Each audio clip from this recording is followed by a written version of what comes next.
ಕಳೆದ 4 ದಿನಗಳ ಹಿಂದೆ ಬೆಂಗಳೂರಿನ ನಮ್ಮ ಮೆಟ್ರೋದಲ್ಲಿ ರೈತರೊಬ್ಬರಿಗೆ ಅನ್ಯಾಯ ಮಾಡಿದ ಅವಮಾನ ಮಾಡಿದಂತಹ ಪ್ರಕರಣ ಈಗ ಮೆಟ್ರೋದವರು ಕ್ಷಮೆ ಕೇಳಿಯೂ ಕೂಡ ಯೂ ಟರ್ನ್ ಹೊಡಿತಾ ಇದ್ದಾರೆ.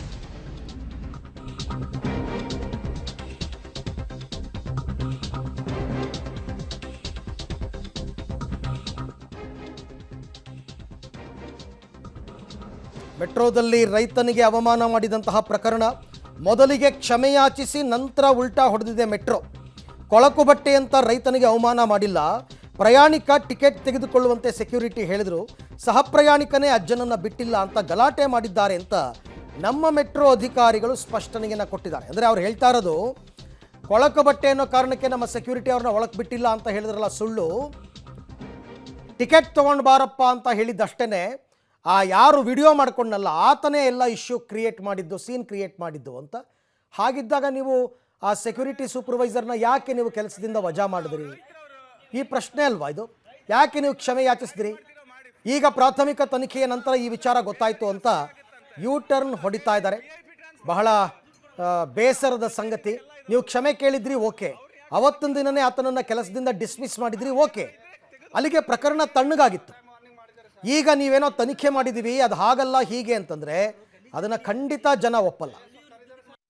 ಒಂದು ಸಾರ್ತಿ ತಪ್ಪಾಗಿದೆ ಅಂತ ಒಪ್ಕೊಂಡು ಕ್ಷಮೆ ಕೇಳಿ ಅದಕ್ಕೆ ಸಂಬಂಧಪಟ್ಟ ನೌಕರನನ್ನು ಕೆಲಸದಿಂದ ವಜಾಗೊಳಿಸಿದ ನಂತರವೂ ಕೂಡ ಈಗ ನಮ್ಮ ಮೆಟ್ರೋದವರು ಯೂ ಟರ್ನ್ ಹೊಡಿತಾ ಇರೋದು ಯಾಕೆ? ಅವರ ಯೂ ಟರ್ನನ್ನು ನೋಡಿದಾಗ ಹಲವು ಪ್ರಶ್ನೆಗಳು ಉದ್ಭವ ಆಗುತ್ತೆ ಸಹಜವಾಗಿ. ಸೊ ಏನು ಪ್ರಶ್ನೆಗಳು, ಇದಕ್ಕೆ ಉತ್ತರ ಕೊಡ್ತಾರ ಅವರು ಅಂತ ನೋಡೋಣ. ನಮ್ಮ ಮೆಟ್ರೋಗೆ ಪಬ್ಲಿಕ್ ಪ್ರಶ್ನೆ, ಮೆಟ್ರೋದಲ್ಲಿ ಟಿಕೆಟ್ ಪಡೆದವರನ್ನು ಪರಿಶೀಲಿಸೋದಕ್ಕೆ ಸಿಬ್ಬಂದಿ ಇದ್ದಾರಾ ಇಲ್ವಾ ಹೇಳಿ? ಸಿಬ್ಬಂದಿ ಇದ್ದಾರಾ? ಟಿಕೆಟ್ ಯಾರು ತೊಗೊಂಡಿರ್ತಾರೆ, ಕೂಪನ್, ಆ್ಯಕ್ಚುಲಿ ಆ ಕೂಪನ್ ಕೊಡ್ತಾರೆ, ಆ ಕಾಯಿನ್ ಥರದ್ದು, ಅದನ್ನು ಅಲ್ಲಿ ಪ್ರೆಸ್ ಮಾಡಿದ್ರೆ ಡೋರ್ ಓಪನ್ ಆಗುತ್ತೆ, ಸೀದಾ ಒಳಗಡೆ ಹೋಗ್ತಾರೆ. ಆದರೆ ಟಿಕೆಟ್ ಪಡೆದವ್ರನ್ನ ಪರಿಶೀಲಿಸೋದಕ್ಕೆ ಸಿಬ್ಬಂದಿ ಇದ್ದಾರಾ? ಯಾಕೆಂದರೆ ನೀವು ಉತ್ತರ ಕೊಟ್ಟಿದ್ದೀರಲ್ಲ, ಟಿಕೆಟ್ ತೊಗೊಂಡು ಬಾ ಅಂತ ಕಳಿಸಿದ್ರು ಅಂತಂದ್ಬಿಟ್ಟು. ಸಿಬ್ಬಂದಿ ಇದ್ದಾರಾ? ಒಂದು ವೇಳೆ ಪರಿಶೀಲಿಸೋದಕ್ಕೆ ಸಿಬ್ಬಂದಿ ಇದ್ದರೆ ಯಾವಾಗಿಂದ ನಿಯೋಜನೆಗೊಂಡಿದ್ದಾರೆ ಅಂತಕ್ಕಂಥದ್ದನ್ನು ತಿಳಿಸಿ. ನಮಗೆ ಗೊತ್ತಿರೋ ಪ್ರಕಾರ ಇರಲಿಲ್ಲ. ಪ್ರತಿಯೊಬ್ಬರು ಟಿಕೆಟ್ ಚೆಕ್ ಮಾಡಿ ಮಾಡಿ ಮಾಡಿ ಒಳಗಡೆ ಬಿಡ್ತಾ ಇರಲಿಲ್ಲ. ಎಲ್ಲ ಆಟೋಮೆಟಿಕ್ ಸಿಸ್ಟಮ್ ಇದ್ದಿದ್ದು. ಯಾವಾಗಿಂದ ಇದ್ದಾರೆ? ಮೂರನೇ ಪ್ರಶ್ನೆ, ಟಿಕೆಟ್ ಪಡೆಯದೇ ಬಂದಿದ್ದರೆ ಒಂದು ವೇಳೆ ಆತ ಟಿಕೆಟೇ ತೊಗೊಂಡಿರಲಿಲ್ಲ ಅಂತ ಅಂದ್ಕೊಳ್ಳೋಣ, ಹೋಗಪ್ಪ ಟಿಕೆಟ್ ತೊಗೊಂಡು ಬಾ, ನಿಂಗೆ ಗೊತ್ತಾಗಲ್ಲ, ಹೊಸದಾಗಿ ಬಂದಿದೆಯಾ, ಫಸ್ಟ್ ಟೈಮ್ ಬಂದಿದೆಯಾ ಅಂತ ಕಳಿಸ್ಬೇಕಾಗಿತ್ತು, ವಾಪಸ್ ಕಳಿಸ್ಬೇಕಾಗಿತ್ತು. ಅದೇ ತಾನೇ ಅವ್ರ ಕೆಲಸ.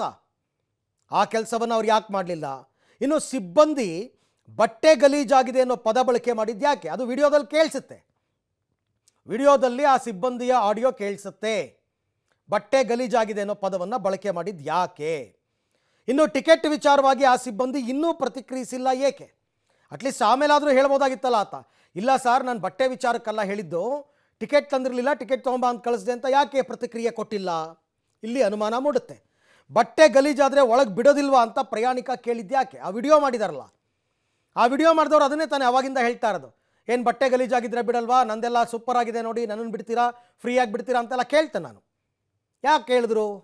ಆ ಸೀನ್ ಕ್ರಿಯೇಟ್ ಆಗಲಿಲ್ಲ ಅಂದರೆ ಯಾಕೆ ಕೇಳ್ತಾ ಇದ್ರು? ನಿಮ್ಮ ತಪ್ಪಿಲ್ಲದಿದ್ದರೆ ಮೆಟ್ರೋ ಸಿಬ್ಬಂದಿಯನ್ನು ವಜಾ ಮಾಡಿದ್ದು ಯಾಕೆ? ಇದಕ್ಕೆ ಉತ್ತರ ಕೊಡ್ತೀರಾ? ಒಂದು ವೇಳೆ ನಿಮ್ಮ ತಪ್ಪಿಲ್ಲಪ್ಪ, ಯಾಕೆ ನಾವು ಅವತ್ತು ಸುದ್ದಿ ಮಾಡಿದ ತಕ್ಷಣ ಇಮಿಡಿಯೇಟಾಗಿ ಟರ್ಮಿನೇಟ್ ಮಾಡಿದ್ರಿ ಕೆಲಸದಿಂದ? ಉತ್ತರ ಕೊಡ್ತೀರಾ? ತನಿಖೆಗೂ ಮುನ್ನ ಘಟನೆಗೆ ಕ್ಷಮೆ ಕೇಳಿದ್ದು ಯಾಕೆ?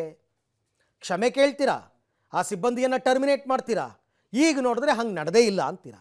ನಿಮ್ಮ ಬಗ್ಗೆ ಅನುಮಾನ ಬರಲ್ವಾ? ಸಹಜವಾಗೇ ಬರುತ್ತೆ. ಏನೋ ಪ್ರಾಥಮಿಕ ತನಿಖೆ ಮಾಡಿಬಿಟ್ಟಿದ್ದೀವಿ, ಮೇಲ್ನೋಟಕ್ಕೆ ಹಾಗಿಲ್ಲ ಹೀಗಿಲ್ಲ, ಆಯಿತು, ಒಂದು ಕೆಲಸ ಮಾಡೋಣ, ಅದೇ ಜಾಗದಲ್ಲಿ ನಿಮ್ಮ CCTV ಫೂಟೇಜ್ ಇದ್ದರೆ ಅದನ್ನು ದಯವಿಟ್ಟು ಕೊಡಿ, ಏನಾಗಿದೆ ಅವತ್ತು ಅಂತ ನೋಡೋಣ. ನೀವೇ ರಿಲೀಸ್ ಮಾಡಿ, CCTV ಫುಟೇಜ್ ಇದ್ದರೆ ರಿಲೀಸ್ ಮಾಡಿ. ಈ ಬಗ್ಗೆ ಮತ್ತಷ್ಟು ಮಾಹಿತಿ ನನ್ನ ಕೊಲೀಗ್ ರಾಘು ಅವರಿಂದ ಪಡೆಯೋಣ. ರಾಘು, ಅವತ್ತು ಘಟನೆ ನಡೆದಾಗ ಸಿಬ್ಬಂದಿಯನ್ನು ವಜಾ ಮಾಡ್ತಾರೆ, ಕ್ಷಮೆ ಕೇಳ್ತಾರೆ, ಈಗ ನೋಡಿದ್ರೆ ಉಲ್ಟಾ ಹೊಡಿತಾ ಇದ್ದಾರೆ, ಹಾಗೆ ನಡೆದೇ ಇಲ್ಲ ಅಂತಂದ್ಬಿಟ್ಟು. ಈ ರೀತಿ ಉಲ್ಟಾ ಹೊಡೆಯೋ ಅಗತ್ಯ ಇತ್ತ ನಮ್ಮ ಮೆಟ್ರೋಗೆ? ಯಾರು ಇದ್ರ ಬಗ್ಗೆ ಎಲ್ಲ ಕ್ಲಾರಿಫಿಕೇಶನ್ ಕೊಟ್ಟವರು ಅಂತ? ಅರವಿಂದ್, ಎಲ್ಲೋ ಒಂದು ಕಡೆ ನಮ್ಮ ಮೆಟ್ರೋ ತಮ್ಮ ತಪ್ಪನ್ನು ಅದನ್ನು ಸರಿಪಡಿಸುವಂಥ ನಿಟ್ಟಿನಲ್ಲೋ ಅಥವಾ ಅದನ್ನು ಮುಚ್ಚಿಕೊಳ್ಳುವಂಥ ನಿಟ್ಟಿನಲ್ಲೋ ಈ ರೀತಿಯಾದಂಥ ಹೇಳಿಕೆಗಳನ್ನು ಕೊಡ್ತಾ ಇದೆ ಅನ್ನೋಂಥದ್ದು ಮೇಲ್ನೋಟಕ್ಕೆ ಸ್ಪಷ್ಟವಾಗಿ ಕಂಡು ಬರ್ತಾ ಇದೆ. ಯಾಕಂದರೆ ಮೊನ್ನೆ ಆದಂತಹ ಘಟನೆ ಬೆನ್ನಲ್ಲೇ ಒಬ್ಬ ಸಿಬ್ಬಂದಿಯನ್ನು ಸಸ್ಪೆಂಡ್ ಅಂದರೆ ನಾವು ಟರ್ಮಿನೇಟ್ ಮಾಡಿದ್ದೀವಿ ಅನ್ನುವಂಥ ವಿಚಾರವನ್ನು ಸ್ಪಷ್ಟಪಡಿಸ್ತಾರೆ. ಅದಾದ ಬೆನ್ನಲ್ಲೇ ಅದಾದ ಒಂದು ದಿನದ ನಂತರದಲ್ಲೇ ಘಟನೆ ಬಗ್ಗೆ ಕ್ಲಾರಿಫಿಕೇಶನ್ ಕೊಡಲಿಕ್ಕೆ ಮುಂದಾಗ್ತಾರೆ.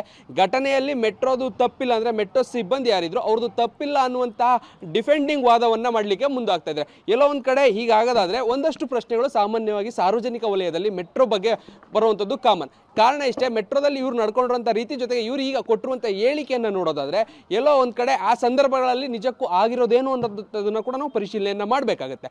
ಬಹಳ ಪ್ರಮುಖವಾಗಿ ಆ ದಿನ ಆ ಸಿಬ್ಬಂದಿ ಏನಿದ್ದಾರೆ ಆ ಸಿಬ್ಬಂದಿ ಪದೇ ಪದೇ ಆ ವಿಡಿಯೋದಲ್ಲಿ ಗಮನಿಸ್ಬೋದು 2-3 ಬಾರಿ ಬಟ್ಟೆ ಗಲೀಜಾಗಿದೆ ಎನ್ನುವಂಥ ಅಂಶವನ್ನು ಉಲ್ಲೇಖ ಮಾಡ್ತಾರೆ.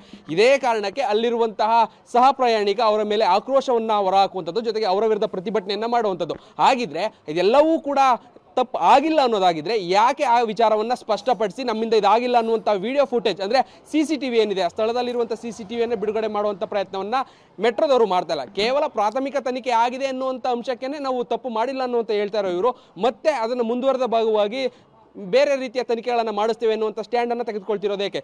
ಒಟ್ಟಾರೆ ಈ ಅಂಶಗಳನ್ನು ನೋಡೋದಾದ್ರೆ ಎಲ್ಲೊಂದು ಕಡೆ ತಾವು ಮಾಡಿರುವಂಥ ತಪ್ಪೇನಿದೆ ಅದನ್ನು ಮುಚ್ಚಿ ಹಾಕುವಂಥ ಪ್ರಯತ್ನವನ್ನು ಮೆಟ್ರೋ ಮಾಡ್ತಾ ಇದೆ ಅನ್ನುವಂಥದ್ದು ಸ್ಪಷ್ಟವಾಗಿ ಕಂಡು ಬರ್ತಾ ಇದೆ. Arvind. Okay Raghu, thank you. ತಮ್ಮೆಲ್ಲ ಮಾಹಿತಿಗೆ ಧನ್ಯವಾದ. ಸ್ಪಷ್ಟವಾಗಿ ಕಂಡು ಬರೋದು ಗೊತ್ತಾಗ್ತಾ ಇದೆ. ಸುಮ್ಮನೆ ನಮ್ಮ ಮೆಟ್ರೋದವರು ಮೊದಲು ಏನು ಕ್ರಮ ತಗೊಂಡಿದ್ರು ಅದಕ್ಕೆ ಸ್ಟಿಕ್ ಆನ್ ಆಗಬೇಕಾಗಿತ್ತು. ಈಗ ಅದಕ್ಕೇನೋ ತೇಪೆ ಹಚ್ಚೋದಕ್ಕೆ ನೋಡಿ ಇನ್ನಷ್ಟು ಬೆತ್ತಲಾಗ್ತಾ ಇದ್ದೀರಾ ನೀವು. ಇನ್ನಷ್ಟು ನಿಮ್ಮ ಬಗ್ಗೆ ಕೆಟ್ಟ ಅಭಿಪ್ರಾಯ ಮೂಡೋ ಹಾಗೆ ಮಾಡ್ತಾ ಇದ್ದೀರಾ. ಇದರ ಅಗತ್ಯ ಇರಲಿಲ್ಲ. ಜನ ಮರ್ತೇ ಬಿಟ್ಟಿದ್ರು. ಈ ವಿಚಾರವನ್ನೇ ಜನ ಮರ್ತಿದ್ರು ನೀವು ಅವತ್ತು ತೆಗೆದುಕೊಂಡಂತಹ ಕ್ರಮದಿಂದಾಗಿ. ಬಟ್ ಪುನಃ ಇದನ್ನು ಈ ರೀತಿ ಯಾಕೆ ಎಳಿತಾ ಇದ್ದಾರೆ ಅಂತ ನನಗೆ ಅರ್ಥ ಆಗ್ತಾ ಇಲ್ಲ.